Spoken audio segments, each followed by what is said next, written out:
اللہ تبارک و تعالی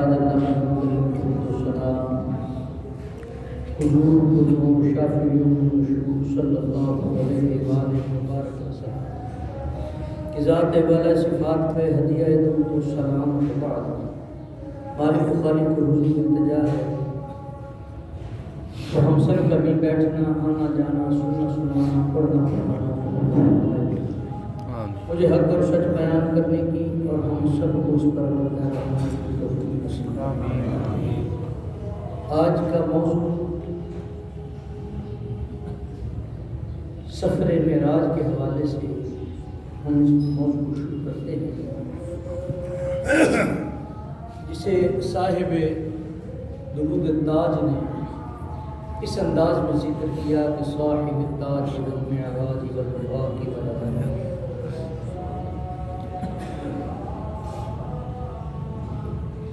عزیزان گرامی قدر،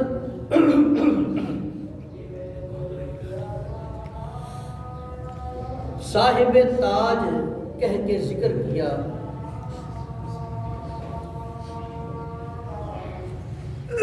کس چیز کے تاج کی بات ہو رہی ہے؟ ہمارا عقیدہ ہم مسلمانوں کا کہ اللہ نے محبوب علیہ السلام کو خاتم النبیین اور خاتم رسولین اور خاتم مرسلین بنا کر بھیجا۔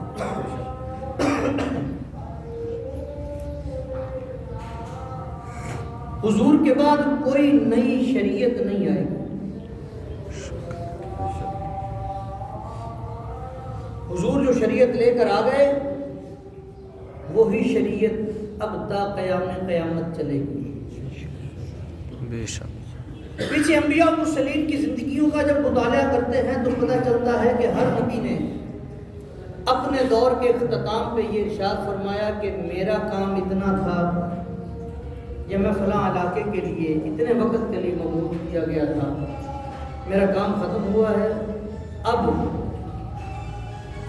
میرے بعد کوئی اور آئے گا اور آخر الزمان نبی جن کی نبوت کا دائرہ کار عالمین میں ہوگا وہ محمد بھی آنے والے.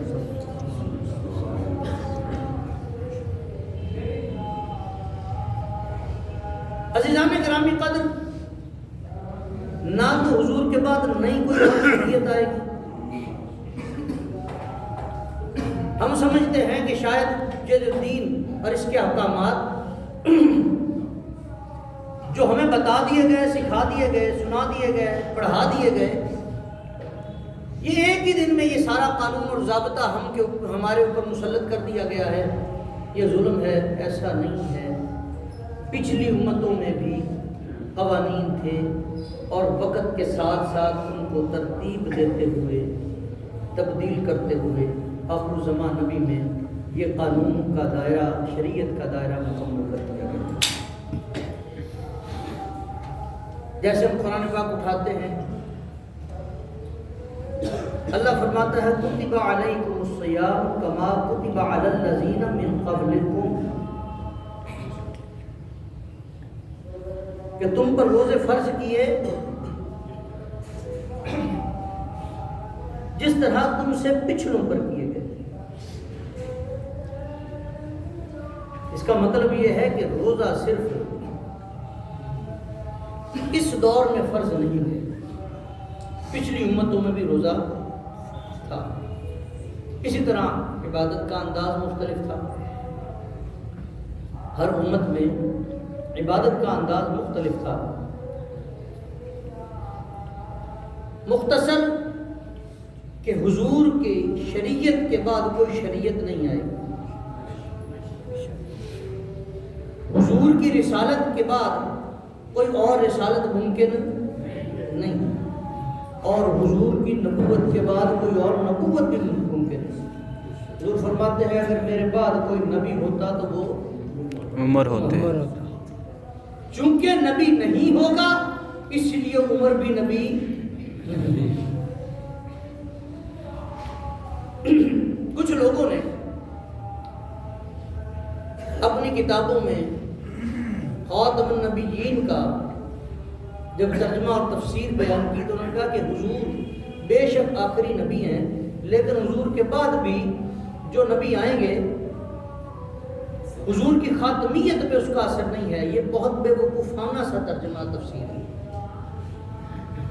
یعنی جب عدد حد تمام کو پہنچ جائے، کہ جی نہیں وہ حد تمام کو ٹھیک ہے پہنچ چکا ہے لیکن ابھی بھی تعداد جاری ہے. کمال ہے. جب آخری کا معنی آخری ہی ہے. ابھی کبھی ایسا ہوا ہے کہ ابھی فروری چل رہا ہے، یہ فروری 28 کا مہینہ ہے، 4 سال کے بعد ایک دن 29 کا شامل ہو جاتا ہے. کبھی یہ فروری 30 کا ہوا ہے، کبھی چاند 31 کا ہوا ہے. نہیں. باقی نظام کائنات تو اسی طرح چلے، لیکن جب بات نبوت کی آئے وہ صرف اور صرف ہمارے ذہنوں کو بھٹکانے کے لیے کرتے ہیں.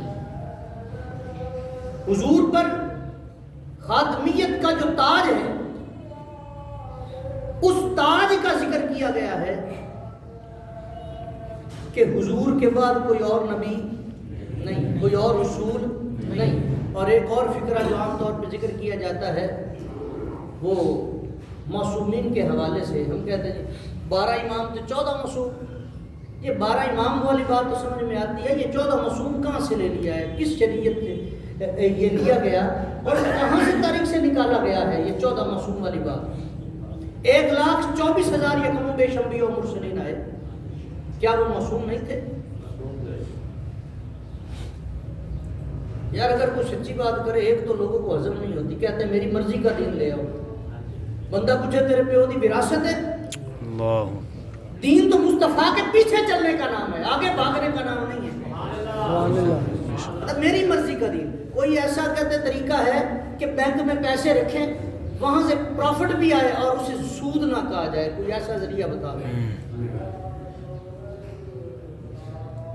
یہ تو کوئی بات نہیں. خنزیر کا گوشت پڑا ہو، کہیں گوشت کھا بھی لوں اور مجھے کوئی یہ نہ کہے کہ یہ خنزیر کا گوشت ہے. جس کو میرے رب نے معصوم پیدا کیا ہے وہی معصوم ہے، جس کو محفوظ پیدا کیا ہے وہی محفوظ ہے.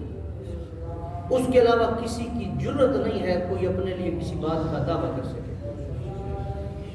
1,24,000 یا کم و بیش انبیاء و مرسلین وہ معصوم ہیں. نبی معصوم ہوتا ہے. اگر ہم یہاں پہ آگے اہل بیت اطہار کی بات ہے، آپ شانے پڑھیں نا، احادیث بھری پڑھی ہیں، آپ پڑھنا نہیں چاہتے، سننا چاہتے ہیں. کوئی آئے تھوڑی دیر سنائے، سنا کے چلتا بنے بس. لیکن ہماری مرضی کی بات ہو، شان کم نہیں ہے، شان کم نہیں ہے. لیکن یہ باب فدق کا جو مسئلہ ہے یہ کیوں پیدا ہوا؟ یہ آج کے مسلمانوں کو بتانے کے لیے، مسئلہ تو ختم ہو گیا کب کا. ابھی تک لوگ اس کے اوپر بحث کر رہے ہیں کون حق پر تھا کون حق پر نہ تھا. مجھے بتائیں حضرت امیر معاویہ کا معاملہ جو اس وقت بھی زیر بحث ہے، آج سے 1450 سال گزر گئے. آپ کاتب وحی ہیں، آپ کا انکار کر کے کتنی احادیث اور کتنے معاملات میں سکون پیدا ہوتا ہے، کسی کو سمجھ آئے اس بات کو؟ اللہ اکبر. اور پھر امام حسن، آپ پر کسی کو یقین نہیں؟ اپنے آپ کے دعوے کرنے والوں، حضرت امیر معاویہ کے خلاف باتیں کرنے والوں، پہلے تو بات یہ دیکھو نا کہ امام حسن آپ کی اور میرے امام وہ اس سے صلح فرما رہے ہیں. جب آپ نے صلح کر لی آپ کی اور میری بات کی اہمیت کیا رہ گئی؟ ہم آج 1450 سال بعد ہم اس بات پہ بحث کر رہے ہیں. حد ہو گئی یار. دین اپنی مرضی کا تلاش نہ کرے، اور عالم نہیں ہے عالم بننے کی کوشش بھی نہ کیا کرے. اس حوالے سے یا تو پڑھ کے آئیں. نہیں، آپ کو جب ایک مسئلے کا نہیں پتا تو آپ مسئلہ بیان ہونے کا جی بے شک آپ نے سنا ہو، آپ کہیں جی میں نے سن ضرور رکھا ہے، لیکن آپ ایسا کریں ہم امام مسجد صاحب کے پاس چلے جائیں، آپ جامعہ میں چلے جائیں، مفتی صاحب ہوں گے، آپ ان سے پوچھ لیں. وہ بات جب کریں گے تو وہ دکھا بھی سکیں کہ جی یہ مسئلہ یہاں سے میں نے بیان کیا، یہاں سے استدلال ہے. جب مجھے پتہ ہی نہیں، میں اپنا مسئلہ اس کے اندر بیان کر رہا ہوں، یہ غلط ہے. یہ بات ذہن میں خود بھی بٹھائیں، اوروں کو بھی بتائیں کہ بھائی دین حضور کے پیچھے چلنے کا نام ہے. امام اعظم ابو حنیفہ حضرت نعمان بن ثابت رضی اللہ تعالیٰ عنہ، آپ اپنے مسند پہ جلوہ کرنا تھے، خاتون آئی آ کے بیٹھی کو مسئلہ پوچھنا تھا. ایک کتنے میں آدمی آیا، بڑا بے چین تھا، بیٹھ گیا. اس کے اشتراک کو دیکھ کر وہ خاتون پوچھتی ہے بھائی کوئی مسئلہ ہے، کوئی پریشانی ہے؟ کہا ہاں یہ معاملہ ہے، یہ مسئلہ پوچھنا تھا. اس نے سوچا سمجھا، سمجھ کر اسے بتایا، وہ بندہ مطمئن ہوا، چلا گیا. اتنے میں امام صاحب تشریف لے آئے. امام صاحب تشریف لاتے ہیں، آپ پوچھتے ہیں کوئی آیا تھا؟ ان کا یہ ایک آدمی آیا تھا، اس نے یہ مسئلہ پوچھا، میں نے اس کا یہ جواب دیا، وہ مطمئن ہوا، چلا گیا. آپ نے فرمایا کہ تو نے کہیں پڑھا، تو نے کسی سے پوچھا یا سنا؟ کہ نہیں. فرمایا اسے 10 درے مارو. 10 درے لگے. آپ فرماتے ہیں جواب تیرا ٹھیک تھا. ان کا اگر میرا جواب ٹھیک تھا تو پھر مجھے 10 درے کیوں لگائے گئے؟ فرمایا اسے 10 اور لگاؤ. جب 10 اور لگ گئے تو امام صاحب جلال میں آئے. آپ فرماتے ہیں دین تیری عقل پہ پرکھنے کا نام نہیں ہے. تیری عقل کیا کہتی ہے؟ دین اس کا نام نہیں ہے، دین مصطفیٰ کے پیچھے چلنے کا نام ہے. جہاں جہاں سے وہ گزرے، جہاں جہاں ٹھہرے، وہی مقام محبت کی جلوہ گاہ بنے. اس بات کو ہمیں سمجھنا چاہیے حضور اس لیے نہیں کہ معراج ہوا اور حضور کی فضیلت ہے، نا ایسی بات نہیں ہے۔ اللہ نے آپ کو اور مجھے اور اس کائنات کو بنایا ہی مصطفیٰ کے لیے، اپنے لیے تو اپنے محبوب کو پیدا فرمایا ہے، اور اللہ نے جو اپنے نائب ہونے کا تاج سجایا ہے نا، فرمایا انی جاعل فی الارض خلیفہ، وہ جو تاج سجایا ہے وہ میرے مصطفیٰ کے سر پہ ہے، سبحان اللہ۔ ان کے بعد پھر یہ نبوتوں میں چلتا ہوا ہر درجے اور ہر مقام سے ہوتا ہوا کہ میری محبوب کی خدمت میں آ کے اپنا جب گھر پا لیا اس کے بعد کہیں اور جانے کی ضرورت نہ تھی۔ سبحان اللہ، ماشاء اللہ۔ اللہ نے اپنا جس کو خلیفہ مقرر کیا ہے وہ تو اللہ کا محبوب ہے، وہ تاج بھی میرے محبوب کے سر پہ، رسالت کے اختتام کا تاج بھی میرے محبوب کے سر پہ، نبوت کے اختتام کا تاج بھی میرے محبوب کے سر پہ، اور معصومیت کے دوسرا اختتام کا تاج بھی میرے محبوب کے سر پہ۔ بے شک، سبحان اللہ، ماشاء اللہ۔ اس کے بعد فرمایا کہ صاحب تاج کہہ کے اسی لیے ذکر کیا گیا ہے یہاں پہ کہ یہ جو سفر معراج شروع ہوا ہے، یہاں پہ ایک آج کل سوشل میڈیا پہ اپنی بات کر رہا ہوں، انشاءاللہ اگلے جمعے پہ معراج شریف کے ابتدائی معاملات اور دیگر لے کے آگے معاملات کو شروع کریں گے۔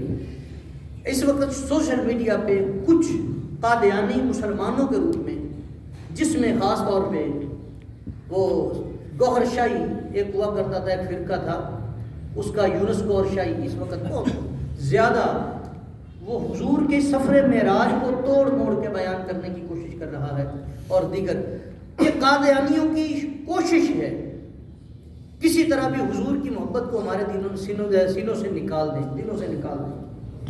یہ لگے ہوئے کفار بڑے عرصے سے کوشش کر رہے ہیں، انہوں نے کہا وہ چیز دیکھو مسلمانوں کو فتح کیسے کیا جا سکتا ہے، وہ دیکھو تو صحیح، ان میں ایسا جذبہ ہے کیا؟ ان کا ان کے اندر وہ جذبہ محبت رسول ہے۔ اگر ان کے دلوں سے محبت رسول نکال دو گے ان کے اوپر تم حکومت کرو گے، اور جب ان کے دلوں میں محبت رسول جب تک موجود ہے، آپ ان پر ٹیکس لگا دو یہ برداشت کریں گے، ان کے لیے سختیاں کر دو برداشت کریں گے، مدینہ جانے کے لیے ویکسینیشن کے لیے مختلف فارمز جو ہے وہ آپ متعارف کروا دو یہ برداشت کریں گے، لیکن ان کے نبی کی ذات پہ ایک بھی بات کرو گے یہ چیر کے گزر جائیں گے۔ اللہ اللہ، سبحان اللہ۔ نبی کے گستاخ کو برداشت نہیں کریں گے۔ من سبا نبیا فقتلوہ۔